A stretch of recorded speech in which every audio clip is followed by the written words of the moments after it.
You race towards the shelter of your earth lodge. As a child, you would have loved playing in such a dust devil, but today, you understand this is a serious matter. You drop to your knees and clasp a handful of that infamous prairie smoke, the red dirt staining your palms as you toss your head back and inhale deeply. It doesn't taste like the sweet popcorn of Hollywood movies. It is just dirt. But that taste, that smell, is part of the story, part of what your ancestors have taught you to fear. As you make the short dash to your home, you weave around the legs of the old folks, their faces lined and weathered, etched with decades of sun and worry. Some carry bundles wrapped in blankets, but none say a word. All of them seem to share the same grim resolve in their eyes, the same knowledge that there is no arguing with what is about to happen. What happens next depends on how well you followed the teachings, on how well your village respected and honored the sacred balance between humanity and nature, between man and monster.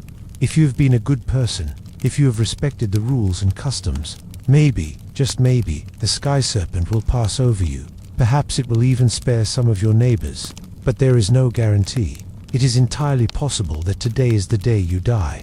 You stumble inside the earth lodge and collapse onto the packed dirt floor. You look back at the entrance, but it has already disappeared behind you, replaced by the rough wooden walls. It was never a doorway.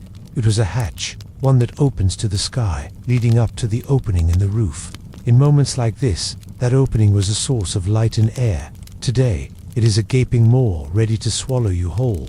Your mother kneels beside you, her face creased with concern, but she says nothing. She has already done her praying for the day. As darkness falls, you pray for yourself, for your family, for the survival of your people. Will the sky serpent forgive you?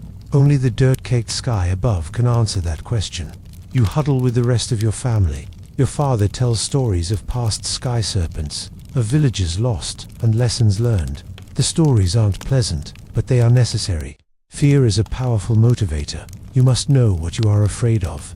You must also know what you should do to appease the sky serpent. But there is little left to do. All you can do now is hope, wish, beg. The earth shudders again, this time throwing the oil lamp hanging from the center pole off kilter. For a moment, the flicker of its flame mimics the dancing flames of a forest fire, a flickering reminder of the wrath of the sky. Then the wind hits. First, it's just a breath against the wall of the hut, then a shout, then a roar. That sound is like nails on a chalkboard, fingernails scraping down bone. The entire house seems to shudder and groan. Something just outside the shelter screams, and the hut screams back, as if the dwelling itself is trying to scream into the void. Outside, something wet and heavy strikes the roof, followed by another blow, and then another. At first, it sounds like hail. Then you realize that there is no wind pushing the hailstones down. It's as if each one is deliberately placed, each impact carefully calculated. Whatever it is not random. Then the silence returns, heavier than before, thicker than the humid air itself. The silence is deafening, full of menace and intent. Then the rush of air comes again, as if the spirit of the storm itself is breathing. The hut rocks and sways.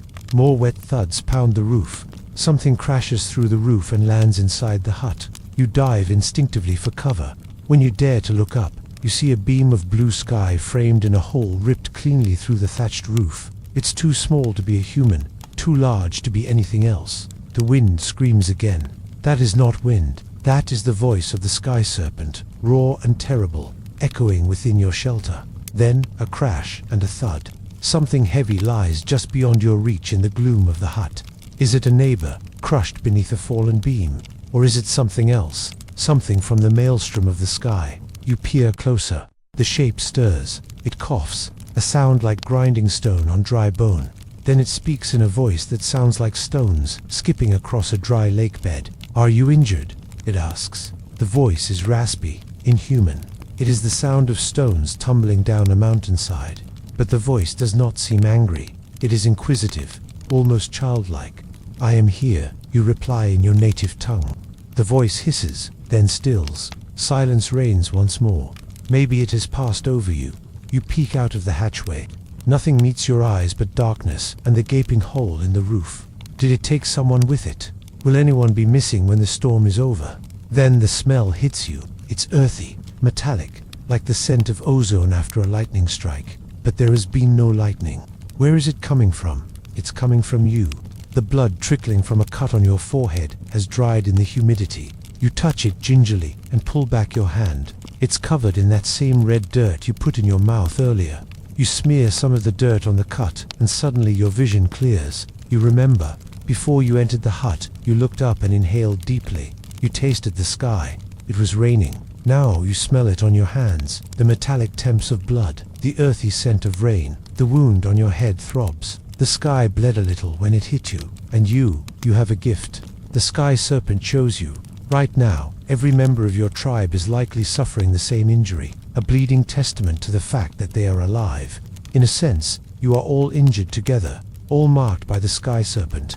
What happens next is entirely up to you. Your tribe's survival, their prosperity for years to come, all of that rests on your shoulders. Without modern medicine, an open wound on the head could easily become infected, possibly leading to death. Luckily, you have some knowledge of herbal remedies. You treat the gash, waiting for the numbness to set in. And while you do, the sky continues to scream above you. You are safe for now, but the worst may still be yet to come. The fury of the storm eventually subsides, leaving behind a world irrevocably changed. You emerge from your shelter blinking against the bright sunlight.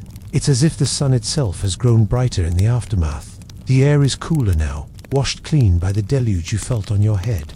But the sky is ominously clear, and that scares you more than any storm ever could. Now, it's time to assess the damage, to help your neighbors, to care for the sick.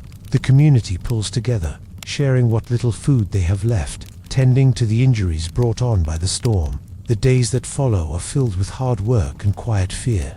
Every creak of a sapling, every sigh of the wind carries the potential for disaster. Will there be another storm? You look up at the sky, searching for answers, for guidance. But the sky is an endless dome of mocking blue, stretching out over the wreckage of your life. Sometimes the world is cruel. Sometimes it takes what it wants without warning or remorse. Sometimes there is no rhyme or reason to the tragedy that unfolds before you. In those moments, all you can do is persevere. The pain of the cut on your head has faded, but the memory of that day lingers. A shadow in the corner of your eye, a chill on the back of your neck. And that's all we can do, move forward, tending to the wounds of our past and trying to prevent future tragedies. You will learn to read the skies again, to appreciate the power of nature that both sustains and destroys. You will rebuild your life and your community, drawing strength from the shared trauma of that day, tempered by the compassion and ingenuity of your people. But you will never forget the day the sky fell. The wind screams outside your shelter, shaking the walls of your home with the force of a bison stampede. Dirt and pebbles are driven against the hide flaps like shotgun blasts. Rain pours in through any crack it can find. Inside, though, everything is calm. Your mother hums softly as she kneads a piece of raw buffalo into the pliable material called pemmican. Your little brother, his eyes wide with excitement, is pretending to be a fearsome horned monster, while your older sister deftly repairs a damaged buffalo hide with sinew thread. You've huddled together inside this earthen lodge with your family so many times before. Instinctively, you know exactly what to do. You take a blanket, wrapping it around yourself, and settle into the corner farthest from the entrance. There's safety in numbers, even when the storm rages beyond your walls. This is what your grandfather told you when you were little, sitting here with your mother, listening to him tell stories about the ancient ones and how they survived the wrath of the sky. He said that the Great Spirit made this land a place of extremes, of both great plenty and terrible destruction, and that the people who lived here had to learn to live in harmony with the chaos, finding peace in the eye of the storm. As the tempest outside reaches its peak, your father leaves the safety of the lodge and disappears into the darkness. Moments later, he reappears, soaked to the bone, holding a freshly butchered prairie dog. Tonight, no one will go hungry. When the storm passes, the Great Plains can be a harsh mistress, unforgiving and brutal. But tonight, thanks to the bounty of the land and the strength of your community, there will be a feast. Welcome to my channel. In our last episode, we left the cozy confines of Mammoth Cave and ventured north, following the footsteps of the earliest Americans. We talked about how they spread across the continent, exploring new lands and changing the landscape itself as they went. Today, we're going to meet the descendants of those ancient hunters, the indigenous peoples who lived in the heartland of North America, the Great Plains. As we continue our journey along the spine of the continent, the forests eventually give way to a rolling sea of grass, and with it, the way of life changes dramatically. Gone are the towering trees and shady hollows. Instead, you're surrounded by grasses that stretch as far as the eye can see, swaying gently in the breeze. Here and there, a lone tree stands as an island in a green ocean, or perhaps it's as the remnants of a once larger forest pushed back by the very people who now inhabit this grassy expanse. At least that's according to the stories passed down by generations of oral storytellers. The history of the Great Plains is written in the stars, in the tracks of animals, in the ripples of rivers, and in the whispers of the wind through the grasses. It's a history that predates written language by thousands of years. A history that documents the evolution of hunter-gatherer societies into the equestrian cultures we recognize today. These are the Plains tribes, a constellation of nations bound together by common experiences and challenges, each with their own distinct identity and traditions. The Great Plains are a place of extremes. Blizzards can bury the landscape in snow, while summers bring scorching temperatures. Droughts can turn the land into a sea of golden brown, while torrential rains transform it into a treacherous, muddy mess. Through it all, the native inhabitants have adapted and persevered, shaping their way of life to fit the rhythms of the plains. If you've ever driven across the Great Plains, maybe on a long road trip somewhere in the Midwest, you might have felt a sense of isolation. Maybe you saw a lone farmhouse in the distance, or witnessed a storm rolling across the horizon. If you've ever experienced this, then you have a glimpse into the world of the Plains tribes. The first Europeans to venture into the Great Plains described a landscape seemingly untouched by human hands. In reality, this was a carefully cultivated environment, shaped by thousands of years of indigenous management. The bison, which would become a symbol of the Great Plains, played a vital role in the lives of the native inhabitants. Every part of the animal, from its hide to its bones, was utilized. Its meat sustained families through the winter months. Its bones were used to create tools, and its hide fashioned into clothing and shelter. But it was the horse that truly transformed life on the plains. When the Spanish introduced horses to the Americas in the 1500s, the indigenous peoples quickly adopted them, incorporating them into their culture with astonishing speed. The horse gave them unmatched mobility, allowing them to hunt bison more efficiently, travel long distances quickly, and defend themselves against rivals. The Kiowa, Comanche, and Apache were among the first to make the horse a central part of their culture. They became known as the warrior nations, fierce and independent, living a nomadic lifestyle, following the bison herds and resisting attempts by the U.S. government to confine them to reservations. Meanwhile, the Lakota, Dakota, and Nakota, or Sioux, further to the north, lived in bands that were more sedentary. They relied on the bison for more than just food and clothing. They also used the animal's dung as fertilizer, ensuring the growth of crops such as corn and squash. They developed a deep understanding of the land, knowing when and where the bison would graze and how to best utilize the resources available to them. The Cheyenne, Arapaho, and Crow were just a few of the other tribes that called the Great Plains home, each with their own language, customs, and stories. Life on the plains was not easy. The weather was unpredictable, game could be scarce, and conflicts with neighboring tribes were frequent. But the people of the Great Plains were resilient. They developed a rich culture that celebrated their connection to the land, their traditions, and their ancestors. Their art, religion, and storytelling all reflected their experiences and perspectives. But their way of life would soon be challenged like never before. As the 1800s wore on, settlers from the east began pouring into the Great Plains, drawn by the promise of cheap land and a new life in the American West. The United States government began to exert greater control over the region, forcing the indigenous peoples to smaller and smaller areas of land. The horse, which had been a symbol of freedom and independence for the Plains tribes, became a liability, as the U.S. Army began rounding up and slaughtering their horses, effectively immobilizing them and making escape difficult. The buffalo, once so abundant that it seemed endless, was hunted nearly to extinction, depriving the tribes of their primary source of food and clothing. By the end of the century, the Great Plains had been transformed. The indigenous peoples who had thrived here for thousands of years were confined to reservations, their traditional lands appropriated and their way of life nearly destroyed. But despite the hardships they endured, the native peoples of the Great Plains have managed to preserve much of their culture and history. Today, their descendants continue to live on reservations across the region, keeping their traditions alive and sharing their stories with the world.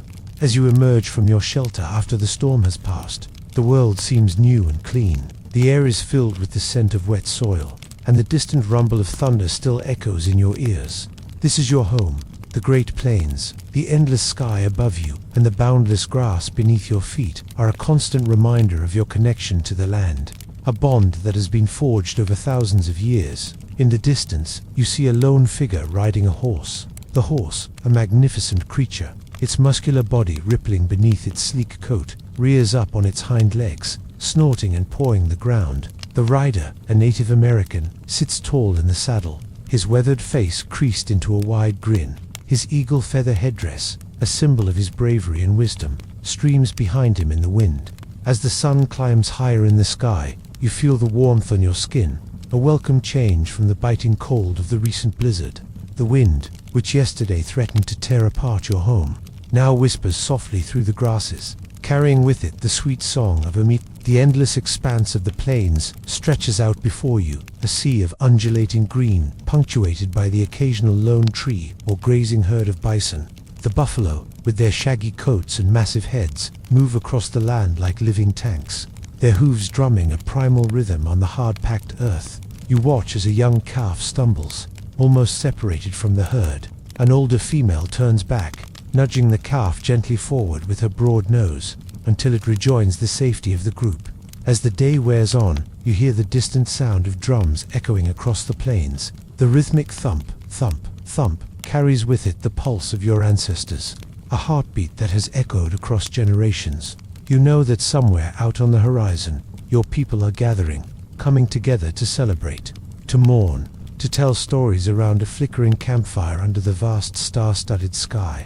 This is your heritage, the Great Plains, a land of extremes, of scorching summers and freezing winters, of devastating storms and peaceful skies, a land that has tested your ancestors and shaped your destiny. You are the product of thousands of years of adaptation, of struggle and survival, of cultural richness and spiritual depth. And as you stand here, bathed in the golden light of sunset, you feel a profound sense of connection to the land, to the people who came before you, and to the future that lies ahead. That's all for today. Please like, comment, subscribe, and join us next time for more journeys into the distant past. Until then, remember, the most epic stories are right here on our channel. Thanks for watching. They're small, simple structures, like nothing you've ever heard of, really.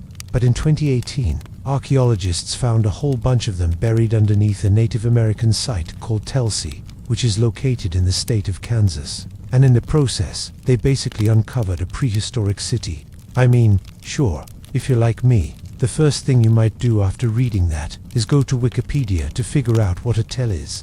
It's short for tell site, which is a type of archaeological site with multiple occupation levels stacked on top of each other. But when you look at satellite images of places like Telsey, which have survived for thousands of years, it's hard not to get a little bit excited, because these structures are bigger than any IVE ever lived in.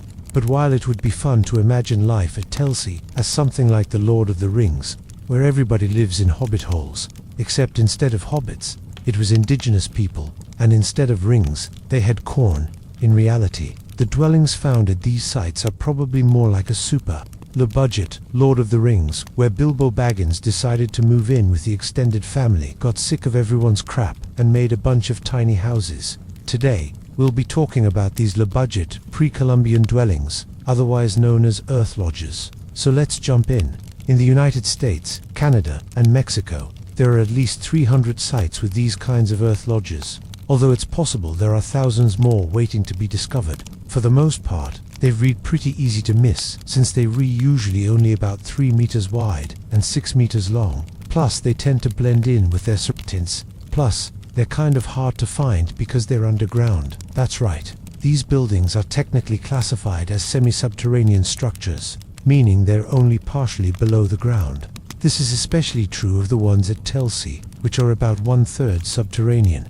Other sites, though, like the nearby Big Salt Creek site in Kansas, feature earth lodges that are completely submerged, like mysterious bunkers dotting the landscape. So how do archaeologists even know that they are re-looking at earth lodges instead of random holes in the ground? Well, for one thing, the rooms follow a fairly regular pattern, including a door cut into the outer wall, a hearth in the middle of the room, and some sort of shelf or storage area on the back wall. They also tend to be built in neat little rows, suggesting a community effort went into their creation. The builders of these structures were members of what we call the late prehistoric period in North America, meaning they lived between about 2000 BCE and 1000 CE, but different cultures created earth lodges during this time. Two of the largest concentrations are in the Great Plains and the Midwest, regions occupied by nomadic hunting and gathering societies, who used earth lodges as their primary form of shelter.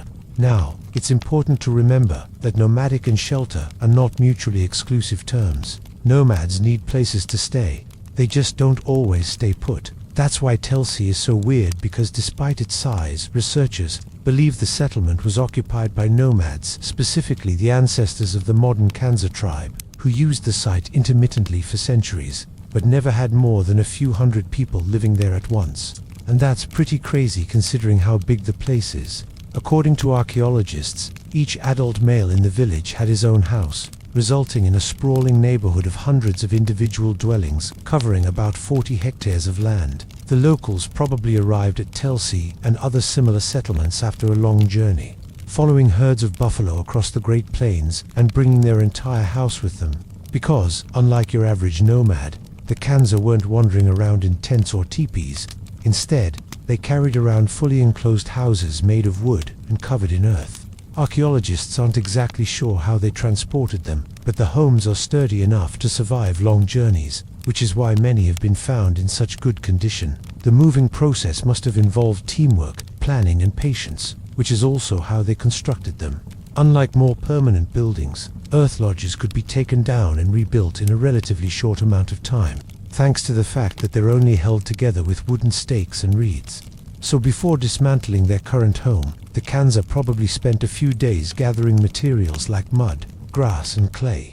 Then they built their house by digging a hole and making a frame out of long poles, planks, or stakes, depending on the construction method. Then they plastered the inside and outside of the walls with a mix of mud and grass. Finally, they filled the ditch surrounding the structure with dirt, creating a raised mound of earth all around the building. The end result was a super insulated home that looked like a hill and kept its inhabitants safe from extreme temperatures and flying bison. Inside, the lodges were furnished with things like animal hides, hammocks, and storage baskets. There was also usually a fire pit in the center of the room, which would have produced a lot of heat, given the tight quarters. In fact, the insulating properties of the earth lodges may have actually been a bit too effective, because in some cases, the interiors were found to have higher concentrations of carbon monoxide than the surface level soil above them. This discovery suggests that the people of Telik and similar settlements may have needed to take extra precautions to keep their fires safe, such as adding chimneys or vents to allow toxic gases to escape. Either way, life in these villages may have been cozy, if a little bit smoggy, and that's because these semi-subterranean homes were energy-efficient machines. They were able to maintain comfortable temperatures without requiring much energy, meaning users didn't have to spend tons of time or resources keeping their fires going. Also, by building their homes out of local materials and taking them down every few years, the Kanza and other indigenous groups left behind minimal traces of their presence, which is part of the reason their settlements are just now being discovered. Of course, the fact that most of the population spent the majority of the year away from Telsey didn't hurt either, since most of the homes were only used seasonally. Plant and animal bones recovered from the site mostly came from animals hunted and butchered elsewhere. This is a common characteristic of Earth Lodge sites, which tend to be rich in artifacts like projectile points, knives, and scrapers, but poor in animal bones and other food remains. As a result, excavating an Earth Lodge is kind of like investigating a vacation home. The space itself doesn't tell us much about the residents' diet, domestic life, or daily activities, since they probably spent most of their time doing those things elsewhere. The houses were more like hotels, shelters where the Kanza could rest between trips. They're basically the Airbnbs of the prehistoric plains. However, that doesn't mean Earth Lodges weren't integral parts of Kanza culture. In fact, some researchers believe they played a crucial role in the tribe's worldview. You see, in addition to being functional dwellings, the earth lodges probably also functioned as representations of the Kansas spiritual beliefs. From an outsider's perspective, the mounds of earth surrounding each home resemble conical burial mounds, which are associated with ancestral spirits in other indigenous cultures. Plus, earth lodges are sometimes found near ceremonial sites, suggesting a connection between the two. To the Kansa, the earth lodges may have symbolized a passage between the physical world and the realm of the dead, a link to their ancestors. Or maybe that was just what they looked like. Like a lot of Native American history, details are sparse. But one thing is for certain, people have been living in earth lodges for thousands of years. The oldest example comes from the Caddo people in Texas, and it's more than 4,000 years old. And it's not the only example of its kind, because earth lodges turned up all over North America, from the Great Lakes to the Gulf of Mexico. They were used by the Illinois Confederation, the Mississippian culture, and probably dozens of other groups. Some researchers even argue that the Pueblo people of the American Southwest were using earth lodges as early as 2000 BCE, more than 1,000 years before they started building their famous cliff dwellings. As for the recent excavations at Telsey suggest that their use of earth lodges continued until around 1000 CE. After that, we don't hear much about them until European settlers started reporting the existence of similar structures in the early 19th century.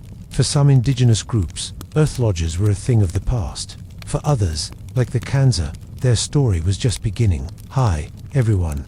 Thanks for coming along on this journey through time and space. Don't forget to subscribe and leave a like. This sound echoes through our history. The guttural rumble that becomes a deafening, grinding shriek as the vortex of a tornado rips through the landscape. When you hear that sound, no explanation is needed. Everyone knows to take cover. It's primal, instinctive, and some say even harder to hear than the roaring of the wind itself. But when you're in the middle of one, you can't help but strain to listen for it, to decipher its meaning. And today, thanks to centuries of storytelling, we know exactly what it means. In the heart of the Great Plains, there is a common tale about a young girl who heard the roar of a coming storm and knew what to do about it. See, this story goes. The girl was home alone when she heard the sound of the approaching tornado. At first it was faint, almost like a train whistle in the distance. But as it grew louder, she knew she had to act. Without hesitation, she ran to the basement window and looked out. There, in the distance, she saw a funnel cloud touching down. She quickly grabbed the phone and dialed 911, calmly reporting what she had seen. By the time the emergency operator got off the line with her, authorities had already received multiple reports and the National Weather Service had issued a tornado warning. When they arrived at the house later, they found the girl safe and sound in her basement, sipping hot chocolate while watching the storm pass. From that day on, she became known as the girl who heard the roar. And though she's since grown up and moved away, the story of her bravery continues to be told around campfires and in school classrooms throughout the plains. But why her story in particular? Why have we elevated her to local legend? Well, the answer is simple. We tell her story because she embodies something essential to our understanding of tornadoes. Tornadoes are loud. Even before they touch down, they make themselves known with an eerie, unearthly sound that can strike fear into the hearts of those who hear it. And when that sound reaches us, it carries a message that can mean the difference between life and death.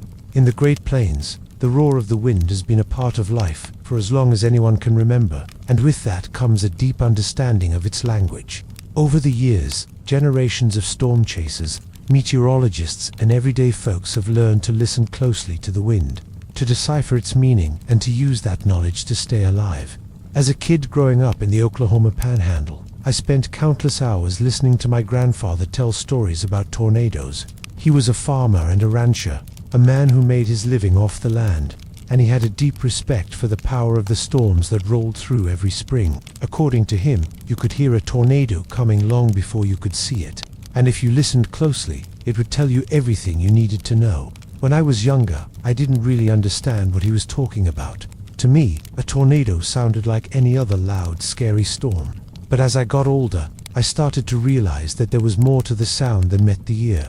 One day, I was out chasing storms with my dad when we heard a strange noise in the distance. It was a low rumble, kind of like a freight train, but not quite. My dad turned to me and said, "That's the sound of a tornado. It's the earth itself groaning under the pressure of the wind." As he spoke, I felt a shiver run down my spine. I knew he was right, and for the first time, I really listened to the sound. It was different from any other sound I'd ever heard. It was primal, instinctual, and a little bit scary. But there was something else in the sound, something that made me feel like I was hearing the voice of the earth itself. My dad taught me that the sound of a tornado changes as it approaches. At first, it's a low rumble, like distant thunder. Then it gets louder, more intense, like the roar of a freight train. And finally, it becomes a deafening shriek as the tornado touches down. Each stage of the sound tells you something about the storm. The low rumble means it's still forming. The roar means it's close, and the shriek means it's time to take cover. He also taught me that the intensity of the sound can tell you how strong the tornado is. A low rumble means it's probably weak. A roar means it's strong, and a shriek means it's violent. It took me a while to understand all this, but once I did, I realized that my grandfather was right. The sound of a tornado is more than just a noise. It's a message from the earth itself, a warning that we should all learn to listen to. When I was young, I used to think that tornadoes were just random acts of nature. I never understood how a seemingly clear sky could turn dark and stormy so quickly. I thought the only way to predict a tornado was with fancy weather instruments and satellites. But after talking to my grandfather and experiencing a few storms myself, I realized that there's more to predicting tornadoes than meets the eye. In fact, some say that the best way to predict a tornado is to listen to the wind. Now, I know that sounds crazy. After all, how can you predict a tornado by listening to the wind? The answer, my friends, lies in the wisdom of our ancestors and a little thing called pareidolia. Pareidolia is the tendency for humans to perceive meaningful patterns in random stimuli. For example, when you look at a cloud formation, your brain may naturally try to interpret the shapes you see as familiar objects. This is why people see faces, animals, and other recognizable shapes in clouds, trees, rocks, and even food. In the case of tornadoes, pareidolia plays a fascinating role in our ability to interpret the sounds of the wind. When the wind begins to change in speed, direction, or intensity, it creates a unique set of sounds that can be interpreted as meaningful messages if you know what to listen for. For example, a sudden increase in wind speed can create a roaring sound that indicates the approach of a powerful tornado. Similarly, a sudden change in wind direction can create a whistling sound that signals a shift in the storm's behavior. Of course, this isn't exactly a new concept. Farmers and ranchers have been using their wits and their ears to predict tornadoes for generations. They developed a keen sense of awareness of the subtle changes in the wind that could signal an impending tornado. And in some cases, they were able to predict tornadoes with astonishing accuracy. Take, for example, the story of the Land of Oz. In the early 1900s, a young woman named Ada Williamson moved to the Oklahoma Panhandle and began farming the land. She quickly learned that the wind carried a language that she needed to understand if she was going to survive in the harsh environment. One day in 1925, as Ada was working in her field, she heard a strange sound in the distance. It was a low rumble that grew louder and louder until it sounded like a freight train. At that moment, she knew that a tornado was coming. And sure enough, shortly after she took shelter, a powerful tornado touched down just a few miles away. Ada survived the storm unscathed, and she continued to farm the land for many years to come. She became known as the woman who could hear tornadoes, and her story became a local legend. But here's the thing, Ada wasn't just lucky. She had learned to listen to the wind and interpret its meaning. She knew that a low rumble meant a tornado was coming, and she took shelter accordingly. She was essentially using the ancient art of pareidolia to predict tornadoes, and she was darn good at it. Unfortunately, Ada is just one of many farmers and ranchers who have been lost to tornadoes over the years. But her story reminds us that tornadoes are more than just random acts of nature. They have a language, and it's up to us to learn it if we want to survive. Today, scientists are still working to understand the language of tornadoes, and they've made some incredible discoveries. For example, they've learned that tornadoes are actually vortices of awfulness, meaning they have a spinning motion that sucks up air, dust, and debris from the ground. They've also learned that tornadoes are born out of supercells, which are giant thunderstorms that are capable of producing tornadoes. But despite these scientific advances, we still rely heavily on the traditional methods of tornado prediction, like looking for funnel clouds and listening to the wind. So the next time you hear the roar of the wind, take a moment to appreciate the message it's carrying. It could be a warning about an upcoming tornado, or maybe it's just the sound of the earth itself communicating with us. Either way, it's a reminder that we are just a small part of a much bigger system, and that we need to listen to the world around us if we want to survive. So let us take a moment to appreciate the sound of the wind and the lessons it has to teach us. Let's listen to the earth and heed its warnings. And let us remember the stories of those who came before us and learned to thrive in the face of danger. Because after all, it's not just the silence that can be deafening. Sometimes it's the roar. I want to tell you about a secret society that exists today, and it has existed for thousands of years. Its members are incredibly wise and powerful. They have always known when the storm was coming. They have never been caught unprepared. They are masters of predicting the future. If you wish to join them, all you have to do is pay close attention. You are almost certainly a member already. I know it seems impossible to predict the future. I thought so too, until I learned from a culture that makes accurate predictions every day. The secret to their power is humility. Before we talk about how to be powerful, we must discuss vulnerability.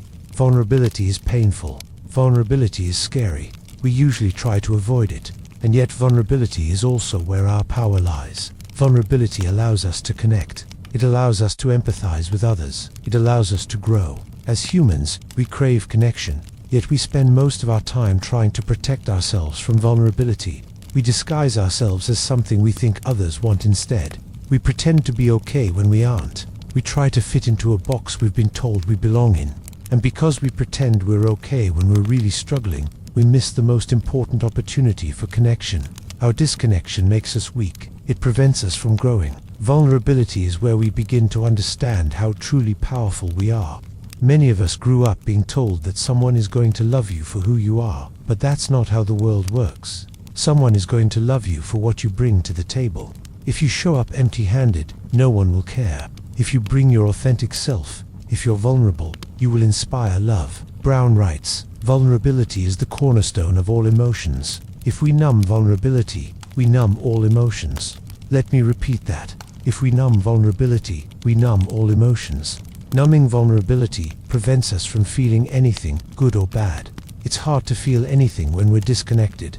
When we open ourselves up to vulnerability, we open ourselves up to everything. We allow ourselves to experience the full range of human emotion, both positive and negative. I spent most of my life trying to be happy and avoiding pain. Yet it turns out that the avoidance of pain and negative emotions leads to more suffering, not less. The antidote to suffering is connection. We connect with others when we share our struggles, when we are vulnerable. And it's in this vulnerability that we find true strength. Brown asks, what if we embraced vulnerability as the birthplace of all emotions? What if we saw vulnerability not as weakness, but as the birthplace of love, joy, courage, empathy, creativity, and acceptance? Being connected allows us to be more accurate and efficient in our communication, which is critical to achieving big goals. If you want to learn how to be more connected, more vulnerable, more honest, stay tuned because that's exactly what I'm going to teach you. Now let's return to the story. The older you get, the more you realize that life isn't fair.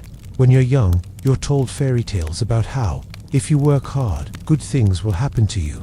But the harsh reality is that life isn't fair. Your background, your connections, your luck, these things will determine 90% of the outcome. How much time do you want to waste pretending otherwise? Pretending we have control over our lives when we don't is one of the greatest sources of unhappiness.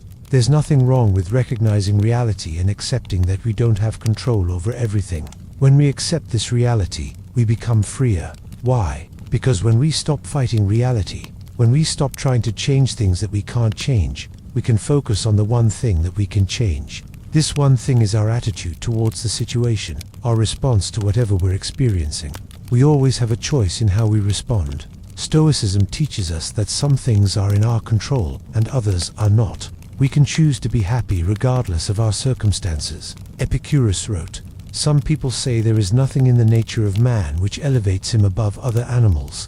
I say there is, and that is his capacity to be moved to tears, crying, showing vulnerability, being weak. These things are what make us human." Epictetus says that people are disturbed more by the things they think about than by the things that actually happen. Our mind creates our reality. How we view things determines our fate. I've dedicated my life to teaching people how to be powerful. Power is a wonderful thing. It gives us influence. It helps us achieve our goals. But what kind of power do you want? Do you want power over other people or power over yourself? That's the first question you have to ask yourself. What kind of power do I want? Many people seek external power. They want to be powerful over other people, but internal power is far more useful and far more attainable. Internal power is the ability to control your own thoughts. It's the ability to observe your thoughts without judgment. It's the ability to accept what is rather than fight it. Marcus Aurelius wrote, "The happiness of your life depends upon the quality of your thoughts." It's our interpretation of events that determines their meaning. It's our interpretation of events that determines whether or not they're threatening. Let's go back to the story. It's difficult to overstate how thoroughly the Plains Indians understood this concept. Your wisdom came from the animals, and that wisdom was the result of millions of years of natural selection. In order to access this wisdom, you must first believe that the animals know more than you do. Your arrogance blinds you from perceiving the truth. You can't learn what the animals are telling you if you don't admit your own ignorance. The animals don't give their secrets to arrogant people. Imagine a young hunter who thinks he's hot stuff after killing a few deer. He goes after a bison, but it runs away. Later, he sees the massive tracks of the bison and realizes he doesn't understand the animal. He's made fun of by the tribe because he bragged about a kill he couldn't complete. You recognize that you have much to learn from the natural world. If you're willing to be vulnerable, if you're willing to be humble, the natural world will speak to you. The Lakota chief, Sitting Bull, once said, "I never seemed to have more than two choices, submit or die, so I never had to choose very long." This mindset is essential to surviving a storm. You can't fight the storm. You can't be arrogant. You can't pretend you're not scared. You must submit to your reality. Only then can you move on to the next step. Only then can you figure out a way to thrive. If you want to be more connected, if you want to access this hidden source of power, if you want to learn how to thrive, I have a gift for you. Click the link below and you can download the first chapter of my new book, The Obstacle is the Way. This free book will teach you how to overcome any obstacle. I'll see you in the next video.